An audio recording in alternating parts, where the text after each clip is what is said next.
We're going to start here, though, with the breaking news overnight. Take a look at this map. We now have 61 uncontained large fires in 15 western states. It's an emergency. And the worst of the fires, the so-called Carr Fire in Northern California, is now growing and claiming more lives. There are reports 3 more people have been killed, a great-grandmother and 2 children, and more than a dozen people are reported missing. And we're also getting a better sense of the physical destruction here. In this neighborhood, house after house reduced to rubble.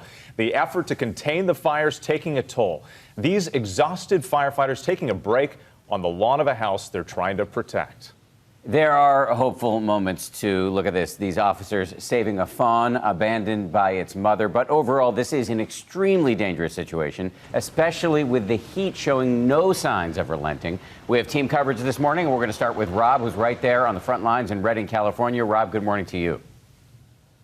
Hi, good morning, Dan. You heard Whit talk about the efforts to contain this blaze, and they haven't really gone too far. Still, only 5% contained, 83,000 acres burned now with this fire. You can see behind me, boy, this is what's left of 3 homes here, 3 of the 500 structures, over 500 structures that have been leveled to the ground. So not only are firefighters unable to contain this, but as you mentioned, this story taking a sad turn yesterday with 3 bodies of civilians that were found in this neighborhood, and now there are new fires burning across the state. This morning, more wildfires roaring across California, forcing more mandatory evacuations. South of Redding, another blaze igniting in Napa County. It's a race against time as residents are forced to flee their homes. I've never seen it like this before. It's just, here we go again. The governor of California and the president declaring a state of emergency. Authorities warning residents in Redding to, quote, get out with your life. You cannot predict where this fire's going next. The unstoppable Carr Fire torching over 80,000 acres, taking down over 530 structures and putting almost 5,000 more at risk.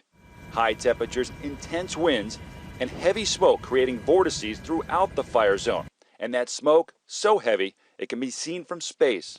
This is the southern flank of the fire. There are homes just down this road that crews have rung, set fires around it in the hopes that when the winds pick up in about an hour, the 2 fires meet and establish some containment. Firefighters trying to extend that containment zone, seen here scrambling to set a backfire before it devours a nearby home.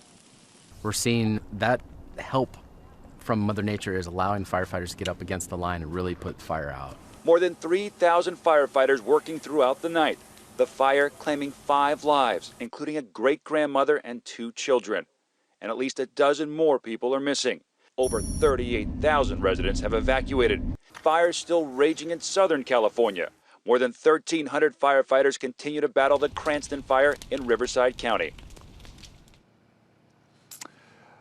The smoke hangs so thick in the air, obviously it's difficult to breathe. It actually has been dimming some of the sunshine, so that has allowed temperatures to not get quite as hot and not allow the winds to blow towards town. So that's been saving at least a part of Redding, but the fire is expanding, no doubt about that, as are the advisories and the heat warnings and the red flag warnings, because the heat's going to be building. Take a look at this into the northwest. We'll get back into it for Washington and Oregon with red flag warnings and excessive heat watches there. Portland and Seattle are going to get well into the 90s, maybe touch 100 degrees. And of course, inland parts of California are going to continue to be hot, not just today, but right through the beginning of part of this week with low levels of humidity.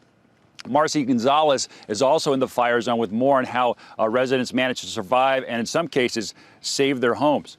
Good morning, Marcy. Hey, Rob, good morning. Another example here of the utter destruction. This washer and dryer, some of the only recognizable things left at this house. And yet right next door, that home is untouched. This morning, we're hearing how that homeowner kept the fire from spreading and how others here are helping their neighbors. Unbelievable. With flames just feet from his home, former firefighter Matt Smith immediately grabs a garden hose, refusing to give in to the inferno. I was like right here, spraying. His one-man battle raging for hours, saving his house and others nearby. I barely saved it. As you can see, it was a fight to the death. A few blocks away, surrounded by flames, firefighter Joshua Wilkins spots this golden retriever on top of a car. Some of her fur singed, her paws badly burned. He carries her to the fire engine, later reuniting her with her owner. If it was me in that situation and I just lost my home, having your pets back is, I think, the biggest consolation that we can provide. But what they're providing goes even further.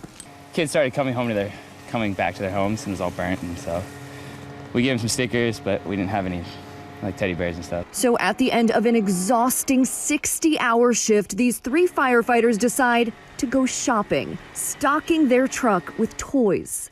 We tried our best, and we want to make it as easy for them as possible. An entire community finding ways to ease some of the pain. This man buying dozens of pillows and blankets for evacuees.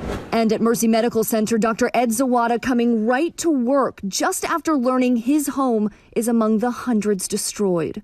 We lost stuff. Well, it's not so much, we still have our health, and other people here don't.